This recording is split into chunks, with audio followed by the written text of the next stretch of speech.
प्रिय विद्यार्थियों सभी को नमस्कार। ये अपनी class BSc part third inorganic chemistry की है। विद्यार्थियों, जैसा आपको विदित है, इस पैंडेमिक कोरोना के अंदर राज्य सरकार के आदेशानुसार ऑनलाइन पढ़ाई हुई है और इस ऑनलाइन पढ़ाई के हम आखिरी चरण में हैं। आज हम आपकी इस अकार्बनिक रसायन जो पुस्तक है, पेपर पार्ट जिस बीएससी पार्ट फर्स्ट का केमिस्ट्री का फर्स्ट पेपर है, उसके अंतिम यूनिट की तरफ अग्रसर हो रहे हैं और उस अंतिम यूनिट का नाम है कठोर एवं मृदु अम्ल व क्षार, hard and soft acid and basis, जिसको हम लोग HSAB भी कहते हैं। H मतलब हार्ड, S मतलब soft, hard and soft, A for acid, B for base, hard and soft acid and base, HSAB। जैसा आपको विदित है, अम्ल क्या होते हैं और क्षार क्या होते हैं, पहले आप लोग जानते हो। इसके लिए कई कॉन्सेप्ट थे। ब्राउनस्टेट-लाउरी का कॉन्सेप्ट था और ल्यूइस का भी कॉन्सेप्ट था, लेकिन हम लोग ल्यूइस के कॉन्सेप्ट के अनुसार जानते हैं कि इलेक्ट्रॉन जो लेने वाला होता है वो अम्ल होता है और इलेक्ट्रॉन देने वाला होता है वो क्षार होता है। तो ये ल्यूइस का कॉन्सेप्ट था। उसके अनुसार हम बात करें, अम्लों व क्षारों की लुईस अवधारणा के अनुसार इलेक्ट्रॉन युग्म ग्रहण करने वाले अम्ल होते हैं, जबकि इलेक्ट्रॉन को त्यागने वाले क्षार होते हैं। अम्ल व क्षारों की सामर्थ्य इनके विस्थापित करने की सामर्थ्य से निर्धारित होती है। अतः प्रबल क्षार वह होता है जो दुर्बल क्षार को उनके यौगिकों में से विस्थापित कर दे। अब जैसे ये प्रबल क्षार B है, देख लीजिए आपके सामने प्रबल क्षार है, और ये अम्ल दुर्बल क्षार A और B। तब इसमें से क्या होगा, A B बन जाएगा और B अलग हो जाएगा, दुर्बल क्षार इसमें से अलग हो जाएगा। तो यही बात हो गई कि दुर्बल क्षार को उनके यौगिकों में से विस्थापित कर दे। अब ये A और B है ना, इसमें अम्ल दुर्बल क्षार B है जिसको डैश के द्वारा दिखाया गया है। तो प्रबल क्षार इस दुर्बल क्षार को यहाँ से डिस्प्लेस कर दिया, हटा दिया, विस्थापित कर दिया। जलीय विलयन यदि लेते हैं तो हाइड्रोजन आयनों को संदर्भ अम्ल के रूप में माने तो इनकी क्षारीय सामर्थ्य का क्रम वही रहता है जो इनके pKa का मान होता है। जैसे ये NH3 एक्वस और HF एक्वस, इसके लिए pKa की वैल्यू है 3.45। इससे हमें मिला इधर जो HF है, यहाँ से H जो है वो यहाँ से रिमूव हो गया, NH3 की जगह NH4 हो गया। तो यहाँ H जो था वो इलेक्ट्रॉन NH3 से ले रहा है और NH3 एक इलेक्ट्रॉन लोन पेयर दे रहा है, तो बेस की तरह काम कर रहा है। अम्ल है वो इलेक्ट्रॉन ले रहा है, एसिड की तरह काम कर रहा है। तो pKa की वैल्यू 3.45। इससे फिर ये बन गया NH4+। यहाँ पर pKa की वैल्यू देखो 9.25 है और F माइनस एक बस अलग हो गया। इसी प्रकार इस विस्थापन की अभिक्रिया के लिए pKa का मान 5.80 रहता है, जो अमोनियम आयनों तथा HF के pKa मानों का विशुद्ध अंतर है। इन दोनों का अंतर आता है। अतः निष्कर्ष निकाल सकते हैं कि संदर्भ अम्ल H+ के लिए NH3 की क्षारीय सामर्थ्य F- से अधिक है, क्योंकि अभिक्रिया का साम्य दाईं तरफ काफ़ी आगे है। देख लीजिए आगे है ही दाईं तरफ, क्योंकि 9.25 है। संकुलन अभिक्रियाओं में भी एक लुईस अम्ल धात्विक धनायन और एक लिगेंड लुईस क्षार में एक इलेक्ट्रॉन युग्म ग्रहण करता है। इसके साम्य स्थिरांक को निर्माण फॉर्मेशन कांस्टेंट अथवा स्टेबिलिटी कांस्टेंट कहते हैं। लिगेंड एक एक करके स्टेप वाइज विभिन्न पदों में जुड़ते हैं और उनका कुल ओवरऑल निर्माण स्थिरांक बीटा विभिन्न पदों का गुणनफल होता है, जैसे कि ये दिखाया गया है यहाँ पे। Ag + NH3 K1 है, ये AgNH3 प्रथम पद, K2 द्वितीय पद और K3 बीटा जो है ये कुल अभिक्रिया है। किसी धातु आयनों के साथ विभिन्न लिगेंडों के संकुलों के निर्माण स्थिरांक के मानों के आधार पर लिगेंडों की क्षारीय समर्था को ज्ञात किया जा सकता है, जबकि किसी एक लिगेंड के साथ विभिन्न धातु आयनों के संकुल के निर्माण स्थिरांकों के आधार पर धातु धनायनों की अम्लीय सामर्थ्य को ज्ञात किया जा सकता है। संकुलन अभिक्रिया में बंधन की प्रायिकता के आधार पर आयरलैंड, चैट एवं डेविस, ये नाम साइंटिस्ट के याद रखिएगा, ACD याद कर लो। A मतलब आयरलैंड, C मतलब चैट और डेविस मतलब डेविस। इन्होंने 1958 में धातु आयनों को दो भागों में बांटा था, वर्ग A एवं वर्ग B। वर्ग A में बात करें तो इस वर्ग में क्षारीय धातु आयन, क्षारीय मृदा धातु आयन उच्च ऑक्सीकरण अवस्था में हल्के संक्रमण धातु आयन जैसे टाइटेनियम +4, आयरन +3, कोबाल्ट +3 तथा हाइड्रोजन आयन H+, ये सब शामिल है।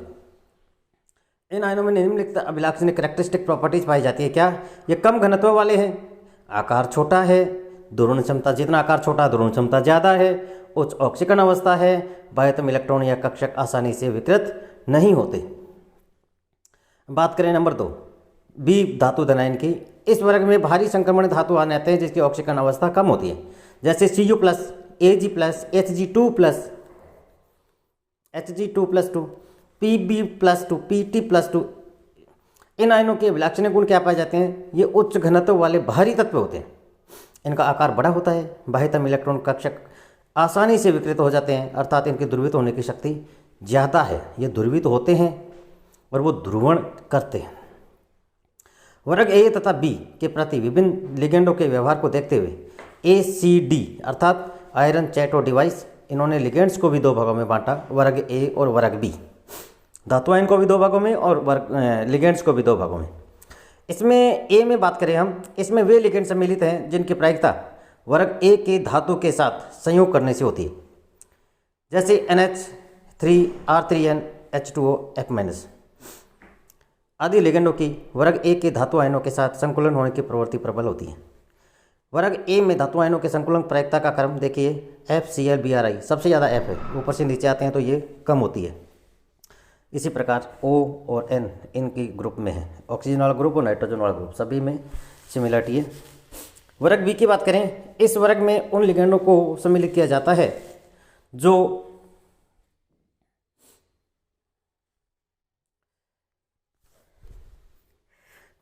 बी वाले धातु थे ना, उनके साथ प्रायिकता से संकुलन में अभिक्रिया को संपन्न करते हैं, जैसे R3P फॉस्फिन, R2S जैसे लिगेंड बी धातु के आयनों के साथ प्रायिकता से संकुलन करते हैं। वर्ग बी लिगेंडों की भांति वर्ग बी के धातु आयनों के साथ संकुलन प्रायिकता का क्रम ये आपके सामने है, तो ये ध्यान रखिएगा, कई बार ये प्रायिकता भी पूछ लेते हैं।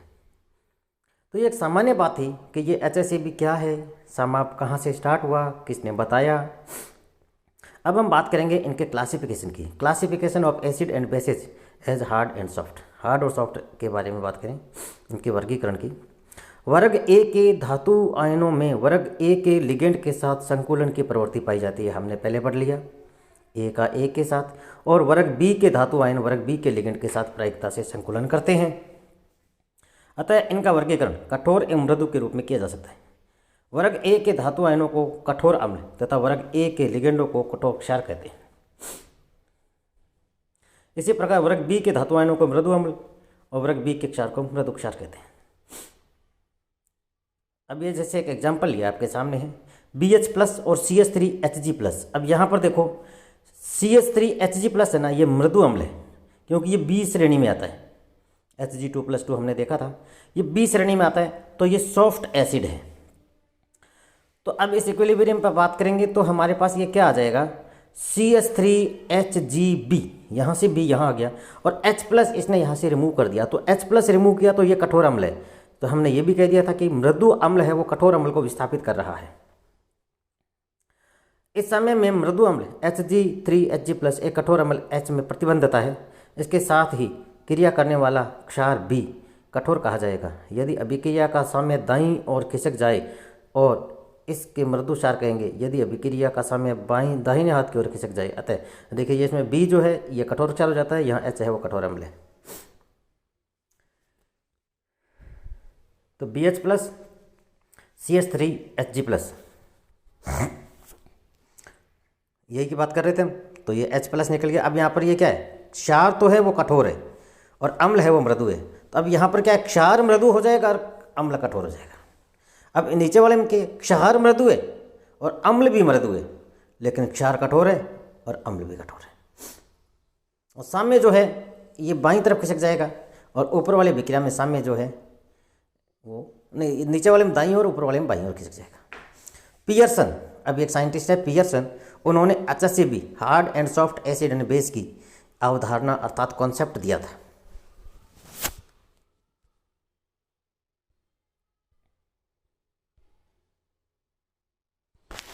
और ये एग्जाम में भी आता है पियर्सन की कॉन्सेप्ट। पियर्सन ने सन 1963 में कठोर एवं मृदु अम्ल व क्षार की अवधारणा दी थी।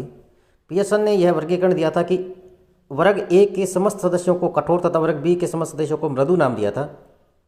अतः वर्ग ए के समस्त धातु आयनों को कठोर अम्ल और वर्ग ए के समस्त लिगेंडों को कठोर क्षार, जबकि वर्ग बी के सभी को मृदु अम्ल और वर्ग बी के लिगेंड्स को मृदु क्षार कहा था।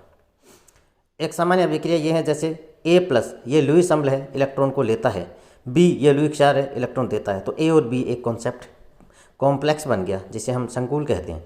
ये लेने वाला कौन है? एसिड। देने वाला कौन है? क्षार। तो अब ये क्या है? लुईस अम्ल और लुईस क्षार, इलेक्ट्रॉन दाता और इलेक्ट्रॉन ग्राही है और संकुल बन गया। AB के मध्य बंध आयनिक, ध्रुवीय अथवा अध्रुवीय हो सकता है। वास्तव में बंध की प्रकृति क्या है? विस्तृत क्षेत्र में यह संकुल AB के निर्माण स्थिरांक द्वारा ज्ञात किया जाता है, स्टेबिलिटी कांस्टेंट या फॉर्मेशन कांस्टेंट। पियर्सन ने इसकी व्याख्या करने के लिए कठोर एवं मृदु अम्ल क्षार A+B की कॉन्सेप्ट दी थी। इनके अनुसार, पियर्सन के अनुसार क्या था? मृदु क्षार वे हैं, सॉफ्ट बेस वे हैं जिनके डोनर एटम आसानी से ध्रुवित हो सकते हैं और जिनकी विद्युत ऋणता कम है। ध्यान रखिएगा, सॉफ्ट बेस कौन है? सॉफ्ट बेस वे होते हैं जिनकी इलेक्ट्रॉन नेगेटिविटी कम होती है, वो सॉफ्ट बेस है। और दाता परमाणु आसानी से ध्रुवित हो सकते हैं। ये दोनों बातें एक दूसरे के बराबर नहीं है, तुल्य नहीं है, एक दूसरे पर निर्भर करती है।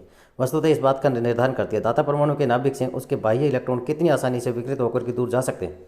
मृदु अम्लों के एकदम विपरीत गुण कठोर अम्लों से होते हैं तथा दाता परमाणु अपने बाह्य इलेक्ट्रॉन को कितना रोक पाते हैं। अतः कठोर अम्लों को निम्न प्रकार से प्रदर्शित करते हैं। कठोर अम्लों के दाता परमाणु से ध्रुवणता कम होती है और इनकी विद्युत ऋणता अधिक।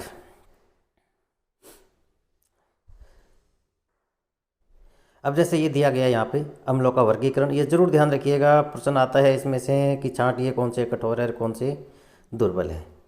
तो ये वर्गीकरण दिया गया है, आप लोग वर्गीकरण को आराम से लिख करके याद भी कीजिएगा। इसमें देखिए, पहले कठोर अम्ल है और लास्ट में मृदु अम्ल है, बीच में ऐसे अम्ल है जो कठोर भी नहीं है और मृदु भी नहीं है, जिसको हम लोग बॉर्डर लाइन कहते हैं। मोटा मोटी तो दिख ही रहा है। जैसे हमने A और B की बात की थी, वर्ग A में जो थे वो कठोर अम्ल, वर्ग B में जो है वो लुईस दुर्बल अम्ल, और इन दोनों के बीच में जो आते हैं वो बॉर्डर लाइन है। मृदु अम्ल वे होते हैं जिनके पास ऐसा इलेक्ट्रॉन ग्राही परमाणु है जिनका आकार बड़ा है, कम धनावेश है और जिसके पास संयोजकता कोष में अबंधी P तथा D इलेक्ट्रॉन युग्म है, अर्थात जिनकी उच्च ध्रुवणता है एवं कम विद्युत ऋणता है और जिनका इलेक्ट्रॉन विन्यास उत्कृष्ट गैस जैसा नहीं है। इसके विपरीत कठोर अम्ल वे होते हैं जिनके ग्राही परमाणु का आकार छोटा, उच्च विद्युत ऋणता वाला है तथा कम ध्रुवणता वाला है और उसका उत्कृष्ट गैस विन्यास है।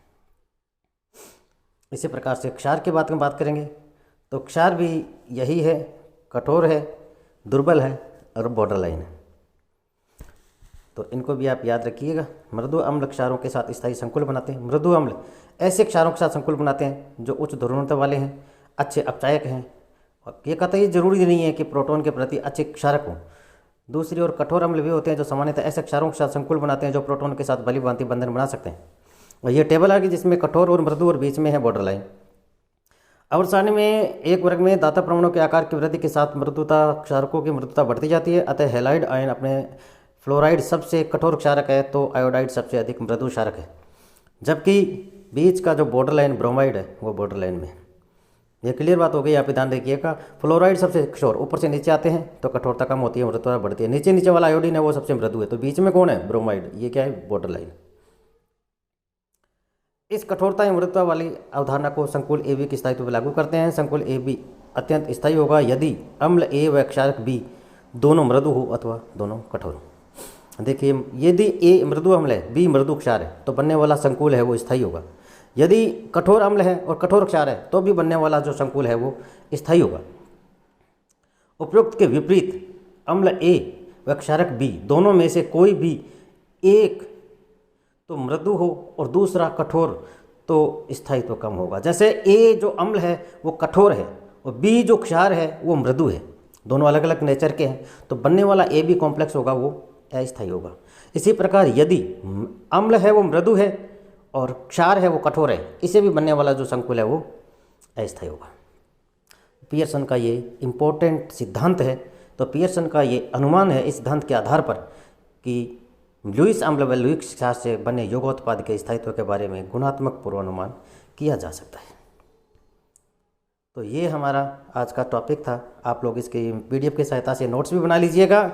और अम्ल क्षार सामर्थ्य एवं कठोरता एवं मृदुता, इसके बारे में हम बाद में डिस्कशन करेंगे। आपकी क्लासें भी 18 तारीख से चालू हो रही है, तो आपका कॉलेज में भी स्वागत है। लेकिन आपका कोर्स लगभग पूरा हो गया है। आप लोग तैयारी करें, नोट्स बनाएं, असाइनमेंट लिखें, असाइनमेंट याद करके लिखें। बहुत बहुत धन्यवाद।